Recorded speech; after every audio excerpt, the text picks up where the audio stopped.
Hello and welcome to Hamer Reviews. My name's Christopher Hamer and today we're taking a look at the Apple Beats by Dr. Dre true wireless earbuds. Now these cost £130 and were released in the UK a couple weeks back. They actually had a release date in the US of almost a month ago and were teased, I believe, back in May by a sports player in the US. I can't remember who, forgive me. And there's been a bit of buzz about these. And now I've had a chance to try them, I think I can understand why. So these are fully active noise cancellation in-ear wireless headphones. They come in black, white and red. As I've mentioned, they cost around £130. So I think that's an interesting price point because it's not too expensive. We're at the sort of cheaper end of active noise cancelling headphones, but it's got the Apple name. So there's an expectation that these are going to be quite good. Now the good news is that it has a lot of those great Apple features you'd expect, but equally it doesn't have some of the others. So this doesn't have the H1 chip, which is the special Bluetooth chip developed by Apple, which means that you don't get, say, the iCloud sync for music, so you can't go from one device to the next and it automatically moves across. Although this has spatial audio support according to the Apple website, it doesn't have full spatial audio in terms of being able to move your head and hear different things, because I don't think this has an accelerometer in it, or at least that's how I've understood it. It's very, very odd how they've positioned this, because I don't think they do, but it definitely mentions on the website that it does. The battery life is good, so you get 24 hours between the case and the headphones, but the headphones alone will get up to 8 hours. Of course, if you're using active noise cancellation, that goes down to about 5 hours and the total goes down to about 16. So you do lose something if you're using the active noise cancellation, and I think you will be. So I'd treat this as 16 hours max and about 5 hours when you're using them. They have the fast fuel nomenclature, which basically means that these will charge up with 5 minutes of charge and give you an hour's worth of battery life, which is very handy if you're on a flight. Another thing I really like about these, before we get into the details, is that the charging case uses USB-C. Apple's Lightning connector is great if you're an Apple user, but is pretty rubbish if you're an Android user. And I think these are fairly device agnostic, so it doesn't matter whether you're an Android user, whether you're an iPhone user, or if you're going to be using this with any other Bluetooth device, this will not cause any issues, and the USB-C charging is a nice touch. So let's go on to actual specifics. So I tested this with my iPhone XS Max and it works well. The actual pairing process is a dream. Basically open them up, hold them near to your iPhone. iPhone will see them and start the pairing system. Works very well, very simple. I like it. I think it's the cleanest sort of install that you can get. Obviously, if you're an Android device, switch them on for the first time, switch on Bluetooth, pair them, paired. It isn't particularly difficult. The case is nice. It's quite small, sort of a pillbox shape. It's not too thick, which I think is good. Overall, I think the case is nice. It is smaller than some of the competitors, but there are also competitors that are smaller than this. So it's sort of run-of-the-mill average. It's very hand-holdable. It's slim enough so that you can put this in your pocket and it will be comfortable, which is something I'm a big fan of. The actual earbuds themselves, I think, have a cool design. So you have these little earbuds, if I take them out, that are easy to drop. Yeah, they're pretty small and I like the design of them. The design it's easy to use. The easiest way of understanding, because I've heard some people saying, oh, but these are difficult to put in your ears. They're not. The easiest thing to do is to look at the beat symbol.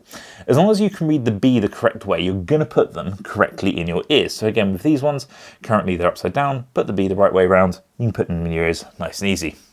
Once they're in your ears, I think they are fairly unobtrusive. You can't really see them too much. They don't stick out too far. They're quite comfortable. I've worn them for more than 2 or 3 hours in one go.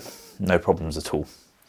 They do not have touch sensors, which will bug some people, but it doesn't really bug me. They've got physical buttons on the side. I love physical buttons. Less to go wrong.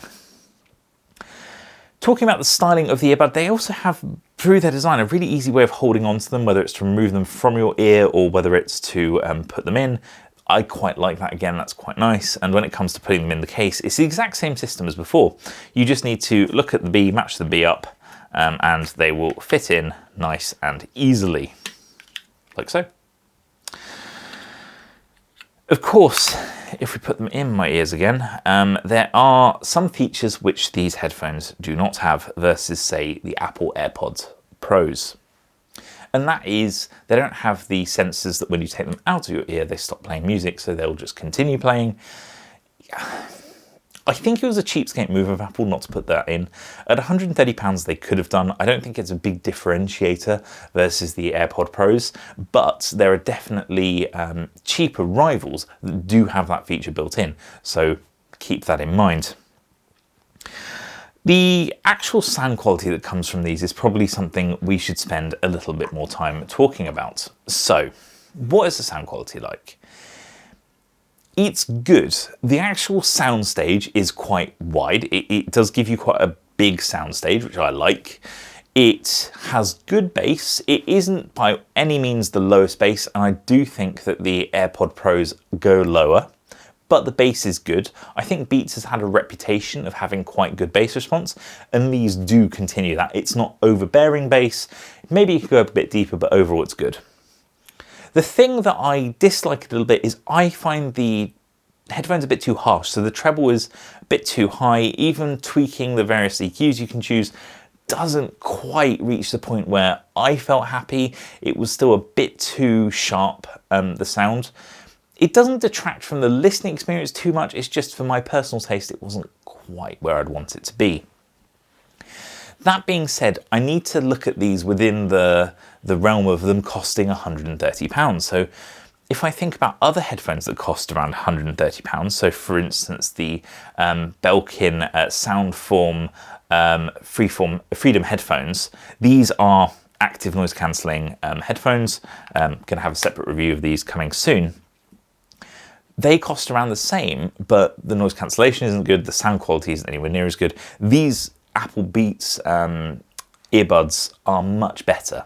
So I think for £130 the sound quality is actually very good. There are going to be a lot of people that are deciding between, say, these and the AirPod Pros because they have active noise cancellation, because they're Apple branded, because they integrate very well with your iPhone, even if you don't get quite the same level of features. And I do think they're a good choice because the noise cancellation is as good as it is. It, again, isn't quite as good as the AirPod Pros, but I think it makes almost no difference. They're very good. I did some tests walking down the street against next to a busy road. I played some airplane sounds through larger speakers. These do handle active noise cancellation very, very well, and I think Apple did a good job. You still get the same transparency mode.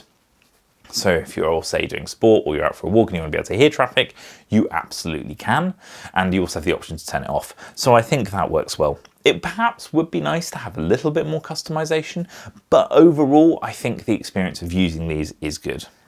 So I'm just going to interrupt myself briefly because I completely forgot to introduce the microphone test that I did with these headphones. So what is the microphone like on the Beats Studio Buds? Actually quite good. In fact, I'd say that the microphone is one of the better ones that I've tried recently, and I like the fact it had slightly higher volume than others I've tested. I have, as usual, a short 10-second clip for you to listen to. So this is the clip from the Beats Studio Buds. This is a sound test with the Beats Studio Buds. This is the sound quality you'd expect if you're making a phone call through the Beats Studio Buds. So there you have it. That's the sound quality. I don't think there's anything wrong with it. Generally speaking, it's fine. It's sort of Apple quality, not tremendously great, but not bad either. Certainly acceptable phone calls. Anyhow, now back to the main video. Given high levels of comfort, decent battery life, very good active noise cancellation, and acceptable sound quality, these are probably some of the best value headphones that Apple has ever produced.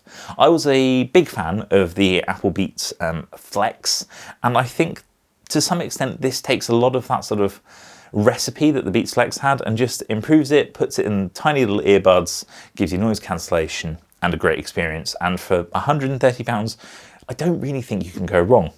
I chose the rather bright red colour because I thought it would be a bit fun. Personally, if I was going to use them day to day, I'd probably choose the white or the black. That's just me. I'm a bit boring, I guess, when it comes to headphones. But I think they are fun, they work well, and obviously having USB-C charging means it really is device agnostic and it doesn't matter whether you're using an Android or an iPhone. As ever, the packaging is very green, it's all paper. You do get the large, medium and small ear tips, so should fit any ears. I actually found the mediums fit me perfectly, which tends to be a trend for me. The medium ear tips are usually the ones I choose. And you also get the USB-C charging cable in the box as well. So overall, I can really recommend these. They're another great product by the Beats division of Apple. The sound quality's pretty good and the active noise cancellation is excellent. So yeah, I wouldn't hesitate to recommend them. If you have any questions, pop them in the comments section below. Equally, if you like the video, give it a thumbs up. Other button works fine too. And if you haven't already, please do subscribe, as it really does help. Thank you very much for watching, and I do hope I see you again next time. Goodbye.